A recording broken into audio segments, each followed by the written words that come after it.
நடிகர் தனுஷ் இயக்கி நடித்த இட்லி கடை படத்துல விஷ்ணுவர்தன் அப்படிங்கிற ரோல்ல நடிகர் சத்யராஜ் நடிச்சிருக்கிற போஸ்டர் ரிலீஸ் ஆகி இருக்கு. தனுஷ் இயக்குற 4வது படமான இந்த படத்துல அவரோட சேர்ந்து நித்யா மேனன், அருண் விஜய், சத்யராஜ், பார்த்திபன், தெலுங்கு நடிகை ஷாலினி அப்படின்னு பெரிய திரைப்பட்டாளமே நடிச்சிருக்காங்க. ஏற்கனவே நடிகர் அருண் விஜய் இருக்கிற போஸ்டரை படக்குழு ரிலீஸ் பண்ணி இருந்த நிலையில இப்போ நடிகர் சத்யராஜ் இருக்கிற போஸ்டரையும் ரிலீஸ் பண்ணியிருக்காங்க படக்குழு. அந்த போஸ்டர் சோசியல் மீடியாவில் வேகமாக பரவிட்டு இருக்கு.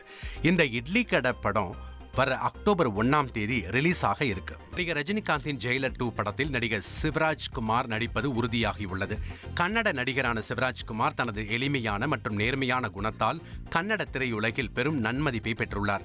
ஜெயிலர் படத்தில் அவர் நடித்த காட்சி ரசிகர்களிடம் பெரும் வரவேற்பை பெற்றது. இந்நிலையில் நடிகர் சிவராஜ்குமார் ஜெயிலர் 2 படப்பிடிப்பு தளத்தில் ரசிகர்களுடன் பொறுமையாக நின்று புகைப்படம் எடுத்துக் கொண்டுள்ளார். மேலும் இந்த வீடியோ இணையத்தில் பரவி வரும் நிலையில் அவர் ஜெயிலர் 2 படத்தில் நடிக்கிறார் என ரசிகர்கள் மகிழ்ச்சி அடைந்துள்ளனர்.